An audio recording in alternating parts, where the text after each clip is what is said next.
नमस्कार दोस्तों, मेरा नाम है राहुल और आप देख रहे हैं हमारा YouTube channel BEd lesson plan. तो लेसन प्लान में आज हम नागरिक शास्त्र विषय से संबंधित एक लेसन प्लान लेकर हाजिर हैं, जिसका प्रकरण है लोकसभा के पदाधिकारी। तो चलिए शुरू करते हैं। जैसा कि आप लोग जानते हैं कि लेसन प्लान के फॉर्मेट में सबसे ऊपर हम पाठ योजना संख्या लिखते हैं, उसके बाद संस्था या विद्यालय का नाम और उसके बाद हम ब्लॉक्स बनाते हैं जिसमें दिनांक, कक्षा, विषय, चक्र और अवधि लिखते हैं। प्रकरण है आज का हमारा लोकसभा के पदाधिकारी। सामान्य उद्देश्य में पूर्वत लिखा हुआ है, क्योंकि जैसा कि आप लोग जानते होंगे कि प्रारंभ के ही 4 या 5 लेसन प्लान में हम सामान्य उद्देश्य लिखते हैं, उसके बाद पूर्वत लिखना प्रारंभ कर देते हैं, क्योंकि वो कॉमन ही होते हैं, इसलिए हर लेसन प्लान में लिखना आवश्यक नहीं होता है। तो चलिए देख लेते हैं एक बार कि क्या होते हैं सामान्य उद्देश्य। पहला है विद्यार्थियों में लोकतांत्रिक नागरिकता का विकास करना। दूसरा है विद्यार्थियों में राष्ट्रीय एवं अंतर्राष्ट्रीय दृष्टिकोण का विकास करना। तीसरा है विद्यार्थियों में भावनात्मक एकता एवं नागरिकता का विकास करना। चौथा है विद्यार्थियों में आदर्श चरित्र का निर्माण करना। पांचवा है विद्यार्थियों में प्रजातंत्र के लिए दृढ़ विश्वास विकसित करना। छठा है विद्यार्थियों की मानसिक शक्तियों एवं वैज्ञानिक दृष्टिकोण को विकसित करना। सातवां है विद्यार्थी में देश प्रेम एवं राष्ट्रीय एकता की भावना का विकास करना। आठवां है विद्यार्थियों को देश की राजनैतिक, सामाजिक व आर्थिक समस्याओं की जानकारी उपलब्ध कराना। नौवां है विद्यार्थियों को नागरिक कर्तव्यों एवं अधिकारों का सैद्धांतिक व व्यवहारिक ज्ञान प्रदान करना। तो ये हो गए हमारे सामान्य उद्देश्य। अब बात करते हैं विशिष्ट उद्देश्यों की। तो पहला है ज्ञानात्मक, छात्र लोकसभा के विषय में ज्ञान प्राप्त कर प्रत्यास्मरण कर सकेंगे। दूसरा है बोधात्मक, छात्र लोकसभा के पदाधिकारी के बारे में विषय में ज्ञान प्राप्त कर अपने शब्दों में व्याख्या कर सकेंगे। तीसरा है कौशलात्मक, छात्र लोकसभा के पदाधिकारी के विषय में ज्ञान प्राप्त कर सकारात्मक दृष्टिकोण विकसित कर सकेंगे। और चौथा और आखिरी है अनुप्रयोगात्मक, छात्र लोकसभा के पदाधिकारी के गुणों को अपने जीवन में प्रयोग कर सकेंगे। शिक्षण विधि में हम प्रश्नोत्तर विधि, कथन विधि एवं प्रदर्शन विधि का प्रयोग करेंगे। सहायक सामग्री में रोलर बोर्ड पर अंकित लोकसभा अध्यक्ष के कार्यों का वर्णन है। पूर्व ज्ञान में छात्र लोकसभा एवं संसद के बारे में सामान्य जानकारी रखते हैं। प्रस्तावना में पहला प्रश्न करेंगे कि 2 कॉलम बनाएंगे प्रस्तावना में और प्रश्न उत्तर लिखने के लिए। और पहला प्रश्न करेंगे कि भारत में बजट बनाने का कार्य कौन करता है। उत्तर में लिखेंगे संसद। दूसरा प्रश्न है कि संसद में निचला सदन किसे कहते हैं। उत्तर में लिखेंगे लोकसभा को। तीसरा प्रश्न है कि लोकसभा में कार्यों का संचालन किसके द्वारा होता है।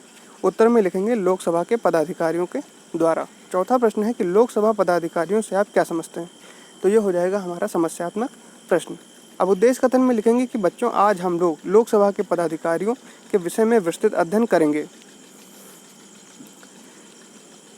अब यहाँ पर 4 कॉलम बनाएंगे। पहला है शिक्षण बिंदु, यहाँ पर ऊपर प्रस्तुतिकरण बीच में लिख लीजिएगा उद्देश्य कथन के बाद।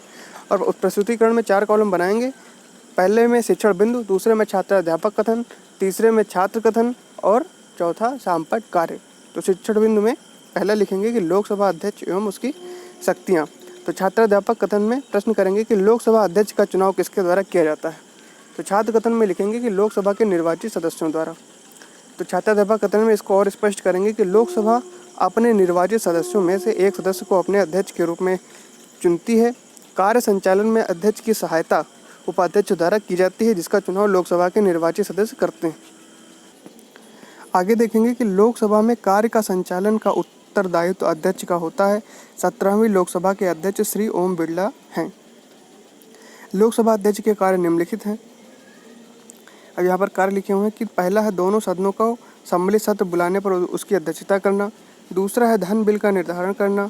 तीसरा है लोकसभा में संलग्न सचिवालय का प्रशासनिक अध्यक्ष होता है, यानी सचिवालय का कार्य भी देखता है। शामपट कार्य में जो भी नाम है वो लिख देंगे, जैसे कि नाम है यहाँ श्री ओम बिरला, तो यहाँ पर लिख देंगे। लोकसभा के सत्र शिक्षण बिंदु में लिखेंगे प्रश्न है कि संविधान के किस अनुच्छेद में संसद के सत्रों का उल्लेख है। तो छात्र क्रियाओं में लिखेंगे कि अनुच्छेद 85 में। अब छात्राध्यापक कथन में लिखेंगे कि अनुच्छेद 85 के अनुसार संसद सदैव इस तरह आयोजित की जाती रहेगी। संसद के 2 सत्रों के मध्य 6 माह से अधिक का अंतर न हो। संसद के 3 सत्र होते हैं तथा सत्रों का आयोजन राष्ट्रपति विज्ञप्तियों द्वारा किया जाता है। राष्ट्रपति की विज्ञप्तियों द्वारा किया जाता है।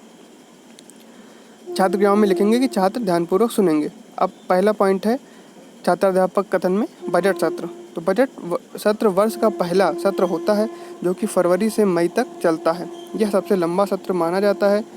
सत्र के प्रारंभ में राष्ट्रपति का अभिभाषण होता है। दूसरा है मानसून सत्र, जुलाई अगस्त के मध्य होता है। तीसरा है शीतकालीन सत्र या शरद सत्र, जो नवंबर दिसंबर के मध्य होता है। यह सबसे कम अवधि का सत्र होता है। शामपटकार में बोध प्रश्न में पहला लिखेंगे कि 17वीं लोकसभा के अध्यक्ष कौन हैं। उत्तर में लिखेंगे 17वीं लोकसभा के अध्यक्ष श्री ओम बिरला हैं, ओम प्रकाश बिरला हैं। दूसरा प्रश्न है कि सत्रों का आयोजन किसकी विज्ञप्तियों द्वारा किया जाता है। उत्तर में लिखेंगे कि सत्रों का आयोजन राष्ट्रपति की विज्ञप्तियों द्वारा किया जाता है। तीसरा प्रश्न है कि राष्ट्रपति का अभिभाषण कब होता है। उत्तर में लिखेंगे कि राष्ट्रपति का अभिभाषण सत्र के प्रारंभ में होता है। और चौथा प्रश्न है कि मानसून सत्र कब होता है। उत्तर में लिखेंगे कि मानसून सत्र जुलाई अगस्त में होता है। लेखन एवं निरीक्षण कार्य में छात्रों को शामपट कार्य लिखने का निर्देश देकर छात्राध्यापक द्वारा संपूर्ण कक्षा का निरीक्षण किया जाएगा। पुनरावृत्ति प्रश्न में पहला है धन बिल का निर्धारण कौन करता है। दूसरा है सबसे लंबा और महत्वपूर्ण सत्र कौन सा होता है। तीसरा है लोकसभा में कार्य संचालन का उत्तरदायित्व किसका होता है। तो ये हो गए हमारे पुनरावृत्ति प्रश्न जो कि मौखिक रूप से पूछे जाते हैं। गृह कार्य में लिखेंगे कि कल आप सभी लोग लोकसभा अध्यक्ष की शक्तियों के बारे में लिखकर व पढ़कर आएंगे। तो यहाँ पर हमारा लेसन प्लान समाप्त होता है। आपको वीडियो कैसा लगा कमेंट करके ज़रूर बताइए। हमारे वीडियो को लाइक करें, चैनल को सब्सक्राइब करें और अपने दोस्तों के साथ भी शेयर करें। धन्यवाद।